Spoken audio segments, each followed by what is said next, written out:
You are never too late to set another goal or to dream a new dream. आप कभी भी इतने बूढ़े नहीं हो सकते कि एक नया लक्ष्य ना निर्धारित कर सके या एक नया सपना ना देख सके। हजारों मील की सफ़र की शुरुआत भी एक ही कदम से होती है। इस सफ़र में तो बस कुछ ही कदम है। विश्वास करो कि हर कदम आपकी जानकारी, इंग्लिश बोलने की योग्यता और विश्वास में वृद्धि करेगा। विश्वास करो कि अंग्रेजी समझना और अंग्रेजी में बोलना बहुत मुश्किल नहीं है। निश्चय करो और अपने आप से वायदा करो कि तुम्हें अंग्रेजी सीखनी है। कुछ भी असंभव नहीं है। दूसरे के प्रति नम्र और उदार बनो, परंतु अपने वायदे को निभाने के प्रति कठोर बनो। अपनी हिचक को प्रथम दिन से ही दूर करो। अगर हम लगातार ईमानदारी से अभ्यास करेंगे तो परिणाम हमें आश्चर्यचकित कर देंगे। हेलो फ्रेंड्स, मैं हूं आपकी होस्ट और दोस्त वीणा। किसी भी भाषा सीखने के साथ साथ शिष्टाचार या गुड मैनर्स की जानकारी भी जरूरी है। किसी से बातचीत के दौरान बार बार कुछ विशेष नम्र शब्दों का प्रयोग बातचीत या कन्वर्सेशन का अहम हिस्सा होता है। इन नम्र शब्दों को कहने का एक विशेष तरीका होता है।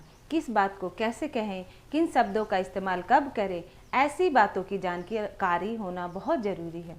हिंदी भाषा में हम अपने से बड़ों को सम्मान दिखाने के लिए आप तथा संबोधन के साथ जी शब्द का प्रयोग करते हैं। जैसे दादा को दादाजी कहते हैं, पिता को पिताजी कहते हैं, माता को माताजी कहते हैं। छोटों के लिए तुम शब्दों का ही प्रयोग होता है। लेकिन अंग्रेजी भाषा में छोटे बड़े सभी के लिए यू का ही प्रयोग किया जाता है।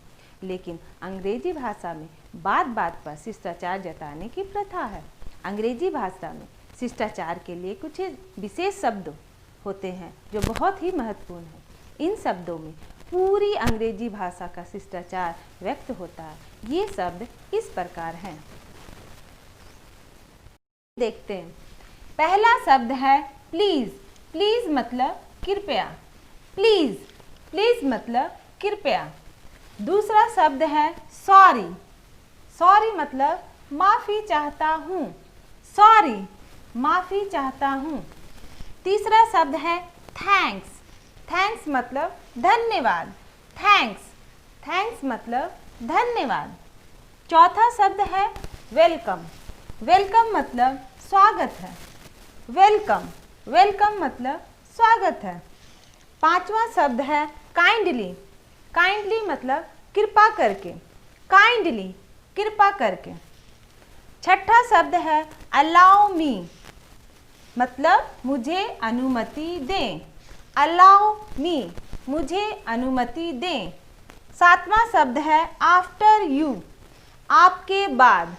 आफ्टर यू, आपके बाद।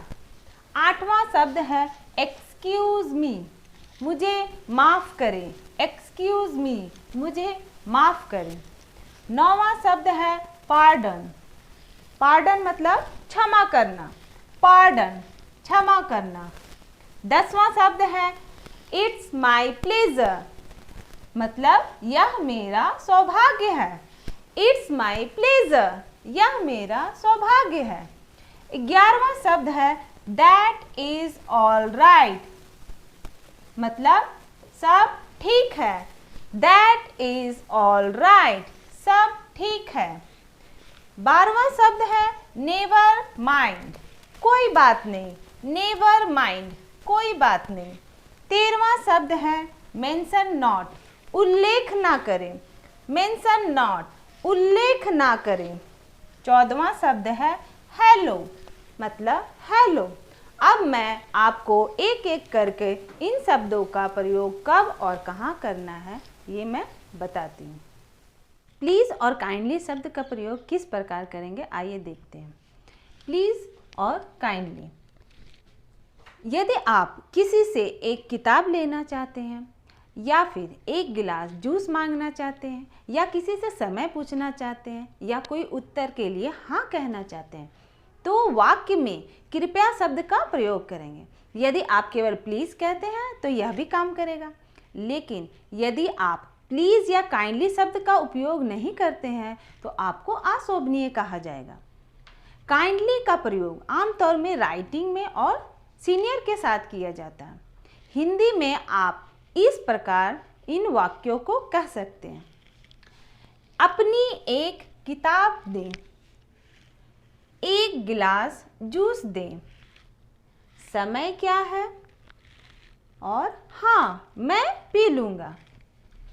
अब इन वाक्यों को हिंदी में बोलते हैं तो कोई यह नहीं मानेगा कि आप शिष्टाचार में बोल रहे हैं या आप शिष्टाचार से परिचित भी हैं। इसे इंग्लिश में हम लोग इस प्रकार कहेंगे, गिव मी योर बुक, अपनी पुस्तक दें। Give me a glass of juice, एक ग्लास जूस दें। समय क्या है? What is the time? हाँ, मैं पी लूँगा। Yes, I will drink it. अगर आप इस प्रकार कहेंगे तो कोई भी आपको नहीं करेगा कि आप शिष्टाचार में बोल रहे हैं। अगर आप इसे इस प्रकार कहते हैं, आइए देखते हैं, May I have your book please? क्या मैं आपका किताब ले सकता हूँ? A glass of juice please, एक गिलास जूस देंगे कृपया। टाइम प्लीज, समय बताएंगे कृपया। यस प्लीज, हाँ पी लूँगा। यदि आप ऐसा कहते हैं तो आप सभ्य कहे जाएंगे। इसे और भी पोलाइट मैनर में ऐसे कह सकते हैं, मे आई बोरो योर बुक प्लीज, क्या मैं आपका किताब उधार में ले सकता हूँ? Give me a glass of water please, क्या आप एक ग्लास पानी दे सकते हैं? What is the time please, समय क्या हुआ है कृपया बताएंगे। आगे देखते हैं, थैंक्स, थैंक यू यानी धन्यवाद का प्रयोग। अगर किसी ने आपके लिए छोटी सी भी चीज़ की हो या फिर आपको कुछ देता है या तारीफ करता है तो स्वीकार करते समय आपको अपनी प्रतिक्रिया में थैंक्स या थैंक यू कहना चाहिए। किसी भी प्रकार का प्रस्ताव स्वीकार या अस्वीकार करते समय भी हमें वाक्य के अंत में या आरंभ में थैंक यू कहना चाहिए। जैसे मैं एक वाक्य बताती हूँ, बहुत बहुत धन्यवाद, लेकिन मैं इसे नहीं कर पाऊँगा।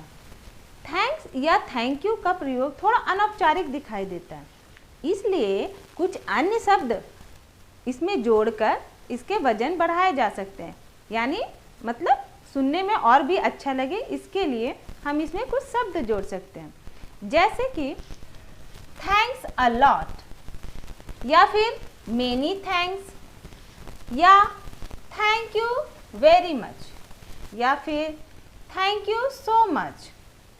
और भी आप कह सकते हैं thank you very much for your help या thank you very much for your guidance या thank you very much for the present.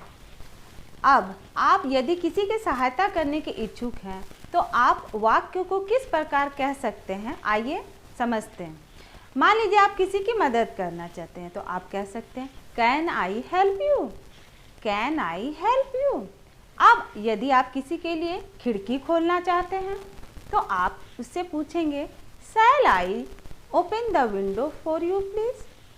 आप कह सकते हैं shall I open the window for you please, क्या मैं आपके लिए खिड़की खोल सकता हूँ। और यदि आप किसी के कॉफ़ी के लिए दूसरी बार पूछ रहे हैं तो आप कह सकते हैं would you like another coffee, would you like another coffee. और यदि आप फ़ोन से रिलेटेड किसी से बात करना चाहते हैं तो आप कह सकते हैं would you like me to answer the phone, would you like me to answer the phone.